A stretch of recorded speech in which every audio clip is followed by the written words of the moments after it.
Shalom semuanya. Liga Doa mempersembahkan 8 ayat menakjubkan dari Alkitab yang akan mengubah hidup kita. Bagi umat Kristen, Alkitab adalah satu-satunya buku terpenting yang pernah ditulis. Di dalam Alkitab, kita dapat menemukan jawaban dari semua problem yang dihadapi oleh manusia. Seperti kita sedang membutuhkan kekuatan, membutuhkan harapan, membutuhkan keberanian, inspirasi, atau perspektif baru, bacalah Alkitab. Karena dengan membaca Alkitab, kita akan mengalami kuasa Tuhan. Alkitab adalah firman Tuhan. Isinya sangat penuh dengan kebijaksanaan, kebenaran, harapan, dan kita akan terinspirasi setiap kali membacanya. Terlebih lagi, akan ada ayat-ayat tertentu yang jika kita renungkan, ternyata mempunyai makna yang sangat menakjubkan. Seperti 8 ayat Alkitab yang akan kita bahas ini. 1. Amsal 25 ayat 2 tertulis, kemuliaan Allah ialah merahasiakan sesuatu, tetapi kemuliaan raja-raja ialah menyelidiki sesuatu. Artinya Allah telah memutuskan untuk tidak mengungkapkan segala sesuatu dengan jelas.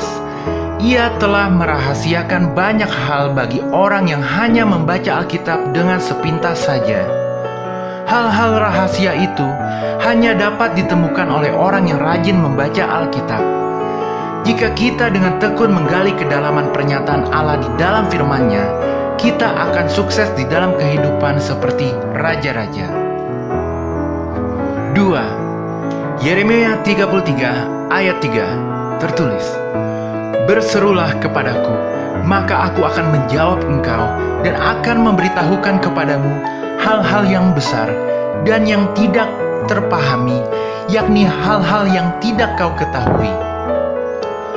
Tuhan mendorong kita supaya kita berdoa. Tuhan ingin kita berseru kepadanya dan ingin kita mendekat dan memanggilnya. Lalu Tuhan akan menjawab kita dan memberitahu kita hal-hal besar dan tersembunyi untuk keberhasilan kita dengan caranya yang ajaib. Ayat ini menandakan juga bahwa Tuhan itu tidak jauh dari kita dan Tuhan rindu untuk memiliki hubungan yang dekat dengan kita setiap hari.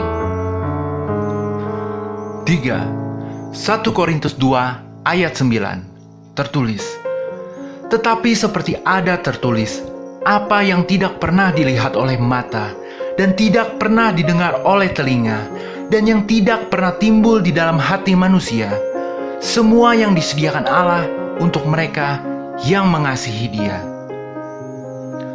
Ayat ini mengejutkan kita karena keinginan kita biasanya jelas. Kita ingin melihat hal-hal yang baik, kita ingin mendapatkan ekonomi yang baik, kita ingin mempunyai kesehatan yang baik, kita ingin kehidupan yang baik. Kita bisa membayangkan semuanya itu dengan jelas.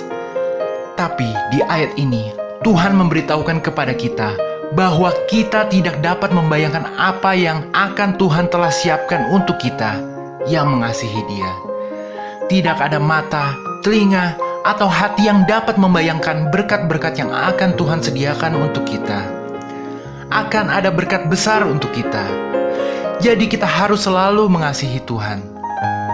4. Yohanes 3 ayat 16 tertulis, karena begitu besar kasih Allah akan dunia ini, sehingga Ia telah mengaruniakan anaknya yang tunggal, supaya setiap orang yang percaya kepadanya tidak binasa, melainkan beroleh hidup yang kekal. Ayat terkenal ini membuat kita takjub, karena ayat ini menunjukkan begitu besar kasih Allah kepada kita. Kasih-Nya begitu luar biasa, sehingga rela mengutus putra tunggalnya, Yesus Kristus, untuk mati di kayu salib karena dosa-dosa kita, sehingga kita dan setiap orang yang percaya kepadanya tidak binasa dalam penghukuman kekal, melainkan menikmati hidup yang kekal dengan Dia. 5. Efesus 3 ayat 20 tertulis, Bagi Dialah yang dapat melakukan jauh lebih banyak daripada yang kita doakan atau pikirkan, seperti yang ternyata dari kuasa yang bekerja di dalam kita. Kita akan takjub membaca di ayat ini, karena kuasa, pengetahuan, dan kasih Tuhan tidak terbatas, dan Tuhan akan menggunakan semua kemahakuasaannya itu untuk kebaikan kita. Ayat ini memberitahu kita bahwa Tuhan dapat melakukan jauh lebih banyak daripada yang kita doakan atau pikirkan. Tuhan ingin kita tahu benar-benar betapa Dia mengasihi kita. 6. Efesus 6 ayat 20-12 tertulis, karena perjuangan kita bukanlah melawan darah dan daging, tetapi melawan pemerintah-pemerintah, melawan penguasa-penguasa, melawan penghulu-penghulu dunia yang gelap ini, melawan roh-roh jahat di udara. Kita hidup di zaman modern. Sangat mengejutkan bagi kebanyakan orang untuk memahami bahwa ada dunia spiritual yang bekerja di sekitar kita setiap saat. Rasul Paulus sedang mencoba untuk membuka mata kita terhadap fakta bahwa kita mengobarkan perang rohani setiap hari. Ini semua tersembunyi dari mata fisik kita, tetapi kita dapat melihat kerusakan dan kehancuran yang disebabkan oleh kekuatan gelap ini terjadi di sekitar kita, seperti kejahatan, konflik, dan lain-lain. Kita harus senantiasa beriman kepada Yesus Kristus, Tuhan kita, agar kita mampu melawan dan lepas dari roh-roh jahat itu. 7. Ibrani 11 ayat 1 tertulis, iman adalah dasar dari segala sesuatu yang kita harapkan dan bukti dari segala sesuatu yang tidak kita lihat. Artinya, iman adalah percaya pada apa yang kita harapkan dan apa yang belum kita lihat. Contohnya, jika kita mengharapkan kesembuhan, kita harus percaya bahwa kita akan mengalami kesembuhan, walaupun kita belum mengalaminya. Itulah namanya iman. Ayat ini menakjubkan karena menunjukkan bahwa dasar kita untuk percaya akan janji Tuhan, kesetiaan dan pemeliharaannya adalah iman. Hidup kekristenan itu semua tergantung kepada iman kita. Jadi, kita harus selalu menguatkan iman kita. Amin. 8. 1 Petrus 4 ayat 7 tertulis, kesudahan segala sesuatu sudah dekat. Karena itu kuasailah dirimu dan jadilah tenang, supaya kamu dapat berdoa.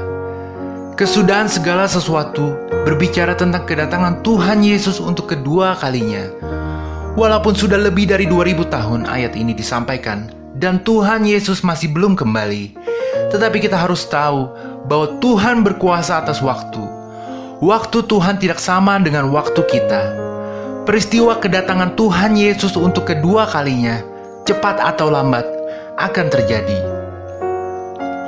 Pada ayat ini, tidak berbicara mengenai tanda-tanda kedatangannya, tetapi digunakan untuk mendorong kita agar tetap menjadi tenang dalam situasi apapun, supaya dapat berdoa. Karena Tuhan Yesus akan segera datang untuk kedua kalinya. Sebagai penutup, izinkan saya memberitahu bahwa Alkitab itu penuh dengan ayat-ayat yang akan memukau kita. Karena Tuhan pencipta alam semesta sendirilah yang mengatur dan mengilhami setiap kata yang tertulis di dalamnya. Kita benar-benar perlu membacanya sendiri untuk memahami maksud Tuhan. Karena firman Tuhan luar biasa. Walau kita telah membaca seluruh Alkitab beberapa kali, akan selalu ada pemahaman baru untuk kita. Jadi mari kita mulai membacanya secara rutin, mulai sekarang. Amin. Jika kalian menyukai video ini, mohon untuk pencet like, subscribe, komen, dan share video ini ke teman-teman kalian. Sekian dan terima kasih. Tuhan Yesus memberkati.